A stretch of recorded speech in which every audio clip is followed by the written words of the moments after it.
next section we're going to be breaking into is website traffic. So assuming we have gone through and we have done everything possible to optimize our vendors, to optimize our content and our keywords, to optimize our analytics to get the right people from the right geography, from the right demographics, from the right pages to find us. And we've all agreed that the visuals of the website are the best they can be with whatever applies, the seasonality of today, the product line you're trying to support, and the content's all accurate. The next thing we want to do is we want to get exposure. And exposure is going to happen three ways: through the search engines, through social media, or through advertisements via PPC, Facebook ads, Instagram video ads, or different picture ads. So let's focus today, right now, on the social media module. The social media module is designed to provide a snapshot of all your social medias over time, historically, and give you that 30,000 foot view of how you're tracking on your social media accounts. So I didn't do anything, I didn't put any information in. The technology is smart enough to go out and find all the social media accounts that this particular customer belongs to. So we can see they belong to Facebook, they belong to Twitter, they don't have a LinkedIn for the page, but again, it may not apply to this business.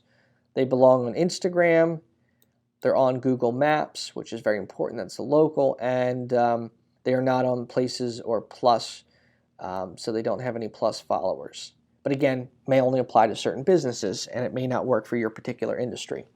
So what I did was I just ran a quick report on the 1st through the 8th.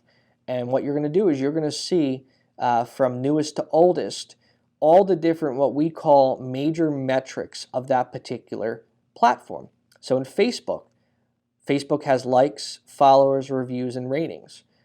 Reviews and ratings are optional, so some individuals may notice reviews or ratings are empty, and that just might mean that you turned off Facebook reviews or Facebook ratings because of your industry and you feel ratings or reviews are not relevant.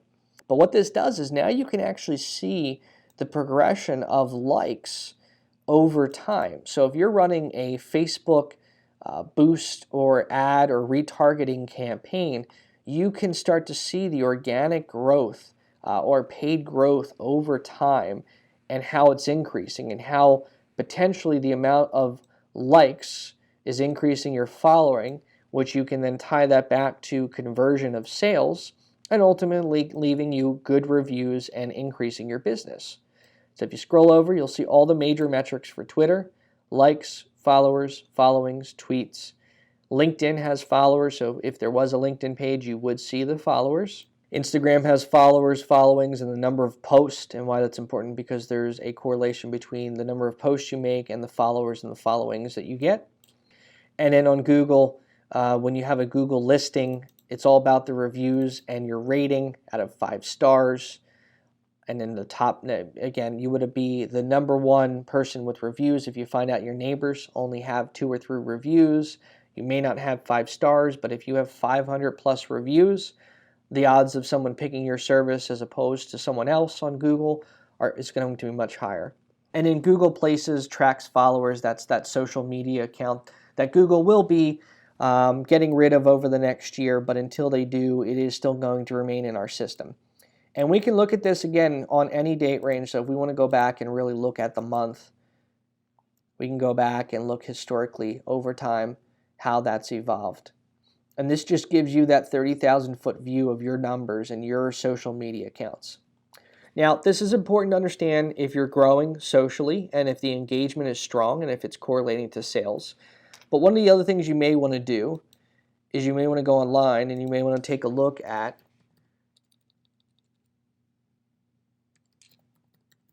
one of your competitors.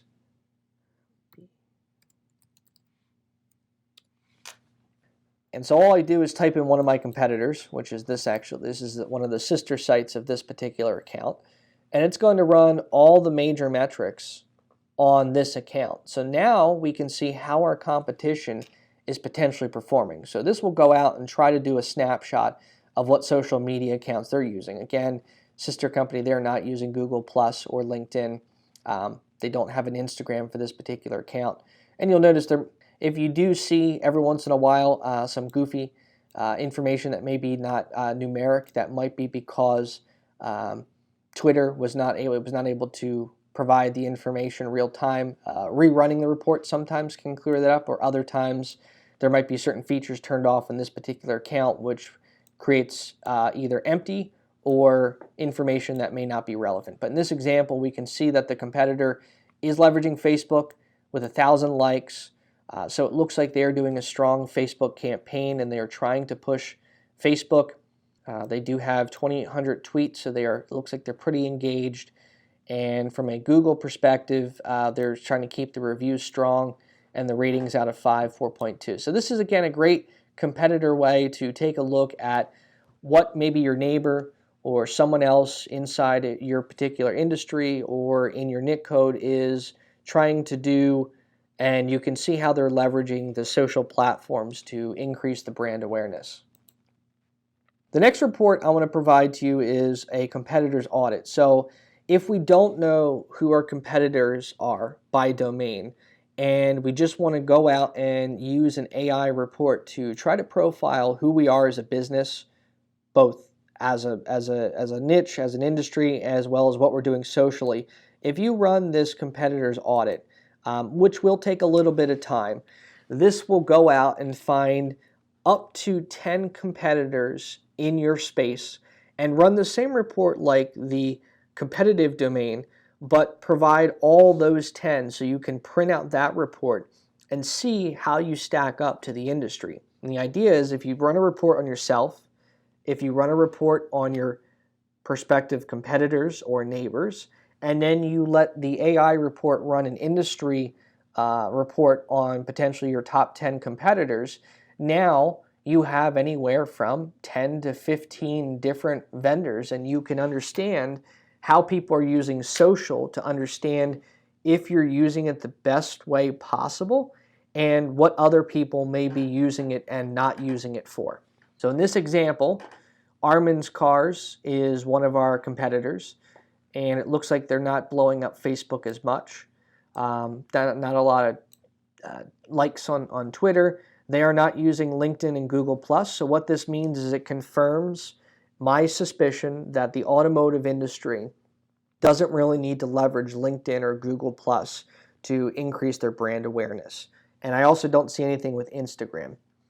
I do see that their reviews are light, which is great, because that means when someone is Googling this particular customer, in the example of Patriot, although Armin might be our neighbor and they may come up and they might even have a little bit better rating out of 5 stars than I do, I still have 228 reviews. So a consumer is more likely to look at my reviews and factor that in when they're looking at a rating that may be as equal or maybe even a little bit less. Reviews can come into play as another strong decision factor on why someone would choose you over your competition.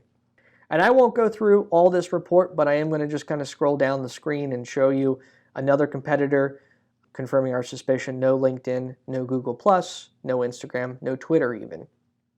They are in the 288 section, and I think we were at 284. So it's telling me that it looks like some dealerships are averaging about high twos in terms of reviews, and they're toggling between 4 to 4.8 reviews. Carfagno Chevy, they turned off reviews and ratings in their Facebook account. That's apparent because we don't see any information. That just means that maybe they don't want people to write reviews about them on their Facebook. Could be good, could be bad. Lafferty Chevrolet, Turnpike Chevy, and the list goes on, and we can kind of scroll down and understand how people are leveraging their social media accounts.